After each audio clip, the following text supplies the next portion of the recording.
IIT JEE aspirant के अगर जिंदगी में कभी हॉलीडे आए, जैसे ये 2-2 दिन का ब्रेक आपकी जिंदगी में बहुत कम आएगा, समझ पा रहे हो, 2 दिन आपको इकट्ठे ऑफ मिल गए, तो इन दिनों में आप अपना बैकलॉग निपटा दीजिए। और बैकलॉग सबके किसी ना किसी प्रकार का होगा ही, किसी के नोट्स का होगा, किसी के लेक्चर का होगा, किसी के सवालों का होगा, डीपीपी का होगा, किसी के मॉड्यूल का होगा, किसी के पीवाईक्यूज का होगा, तो हर एक के किसी ना किसी के बैकलॉग है। कोशिश करिए आप इसी चीज को सीख रहे हैं मैनेज करना, कि जैसे ही हमारे पास में छुट्टी आई उसको यूटिलाइज कैसे करना है। आपने अपनी जिंदगी अब तक की संडे वाला दिन पूरे दिन सोकर गेम खेलकर बिताकर देखा है, कोई ऐसा पॉजिटिव काम आपकी जिंदगी में हुआ नहीं।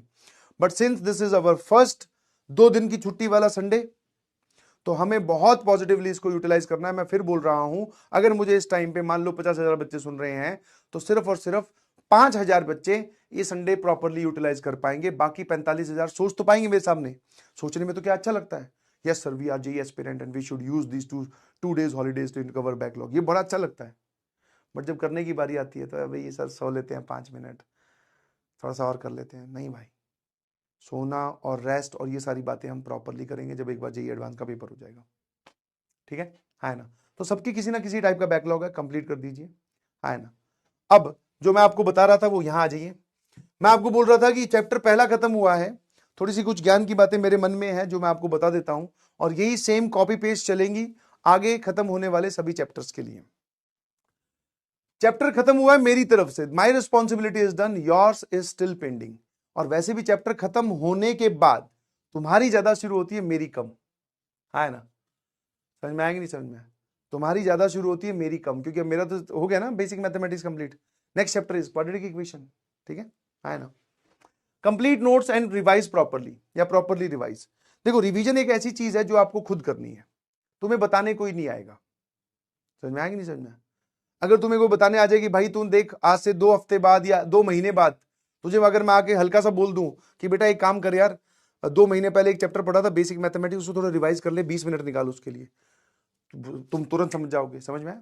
तो revision is the only thing जिसको बच्चे सीरियसली नहीं लेते हैं, नोट्स को छोड़कर बाकी चीजों की तरफ भागते हैं। आप किसी भी टॉपर का इंटरव्यू देख लीजिए, किसी भी जो सेलेक्ट हुआ है, वो सब यही बोलेंगे सर हम नोट्स पीवाईक्यू मॉड्यूल डीपीपी इन्हीं के बीच में घूमते रह गए। आपको इससे बाहर जाना ही नहीं है, समझ में आया। तो रिवाइज करना बहुत जरूरी है बेटा, टाइमली रिवीजन। अब रिवीजन करनी कैसे है, जैसे ही चैप्टर खत्म हो अपकमिंग संडे को कंप्लीट रिवाइज करो। जैसे मान लो अब तो अपना चैप्टर या सैटरडे को खत्म हुआ है, तो अपकमिंग संडे कौन सा है सर, कल। फुल चैप्टर आपको रिवाइज करना है, फुल चैप्टर रिवाइज करना है, मैथ्स का चैप्टर रिवाइज करना है। हो सकता है आगे कभी अपना सर कोई चैप्टर थर्सडे को खत्म हो, तो फ्राइडे सैटरडे को एक नया चैप्टर स्टार्ट हो जाएगा। जो ये संडे आएगा इसमें आपको वो बैठकर 20 मिनट 30 मिनट आधा घंटा 1 घंटा, जिसको जितना टाइम लगे उतना टाइम निकालकर आपको उस चैप्टर को रिवाइज करना है, ठीक है। ये समझ में आया। चैप्टर खत्म होते ही अपकमिंग संडे वाले दिन आप उसको रिवाइज करेंगे। एक तो हो गया ये वाला रिवीजन। मैथ्स के रिवीजन सर किस तरीके से होता है, फॉर्मूलाज लिख लिख के देखो, बहुत सारी आइडेंटिटीज इसके अंदर थी, बहुत सारी प्रॉपर्टीज इसके अंदर थी, सारी प्रॉपर्टीज आपको याद होनी चाहिए। जो याद नहीं है उनको लिख लिख के याद कीजिए। वेट किस चीज का कर रहे हो, समझ में आएगी नहीं समझ में। तो लिख लिख के देखो, मतलब सारे फॉर्मूलाज आपको पता होने चाहिए। इंपॉर्टेंट क्वेश्चन को रीअटेम्प्ट करो। सिंस आप मैथमेटिक्स की रिवीजन कर रहे हैं, तो जब आपकी फर्स्ट रिवीजन हो उसमें आपने इंपॉर्टेंट क्वेश्चंस, मतलब कि आपने सर 12 लेक्चर लिए हैं, किसी लेक्चर 3 में, किसी में 5 में, 6 में कभी ना कभी कुछ ऐसे सवाल करवाए होंगे जो हमें कम समझ में आए होंगे। उन सवालों को, या जो आपके हिसाब से लगते हैं डिफिकल्ट है या इंपॉर्टेंट है, जो आपसे पहली बार में नहीं बने, उनको आप बिना सॉल्यूशन देखे एक बार वापस से सवाल देख लिया, सॉल्यूशन मत देखो, सॉल्यूशन को ढक दो, आप उनका फटाफट खुद सॉल्व करके देखिए प्लीज, ठीक है। ये होती है मैथ्स की रिवीजन, समझ में। फॉर्मूला लिख लिख के देखना है और मैथ्स की रिवीजन आपको क्वेश्चन रीअटेम्प्ट करके करनी है। अब जो बच्चा, ध्यान सुनना, कुछ बच्चे बोलते हैं सर रिवीजन, एक मेरा दोस्त है वो तो 20 मिनट में कर देता है, और सर मुझे रिवीजन करने में तो 5 घंटे लगे। वो जो 20 मिनट वाला है उसको 20 मिनट इसलिए लगे क्योंकि वो रोज क्लास खत्म होने के बाद में रिवाइज करके सोता था। वो जो रीअटेम्प्ट की बात है ना, तो वो क्लास खत्म होती ही रोज रीअटेम्प्ट कर लेता है। आज के क्लास के क्वेश्चंस आज ही रीअटेम्प्ट कर लिए, तो उसके 12 क्लासेस इकट्ठे ही नहीं हुए, तेरे 12 क्लासेस के इकट्ठे हुए हैं ना भाई, उसके थोड़ी हुए हैं, तो उसको तो 20 मिनट ही लगेगी। क्योंकि जब उसने एक सवाल खुद कर रखा है मेरे करवाने के बाद भी, तो अब वो दोबारा उस सवाल पे पहुंचेगा तो उसके दिमाग में सॉल्यूशन छपा हुआ है, ऐसे ऐसे करना है, ये वाली बात का ध्यान रखना है, समझे।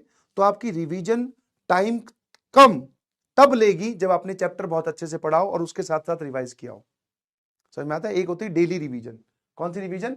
एक होती है डेली रिवीजन, जो आपको बोला जाता है कि डेली रिवीजन मतलब सर जब आपका लेक्चर खत्म होता है तो आप नोट्स बनाते हो, कहीं ना कहीं कोई ना कोई बात रही जाती है लिखने वाली, तो नोट्स बनाने के लिए कहीं ना कहीं वीडियो और ये एक बार पीडीएफ खोलनी पड़ती है, तो उसके साथ साथ आप रिवाइज भी कर लो। अच्छा आज ये पढ़ा था, कोई सवाल ज्यादा क्रिटिकल आ गया तो उसको दोबारा सॉल्व करके देखो। तो डेली रिवीजन की मदद से आपकी ये वाली रिवीजन बहुत अच्छी होगी वीकली।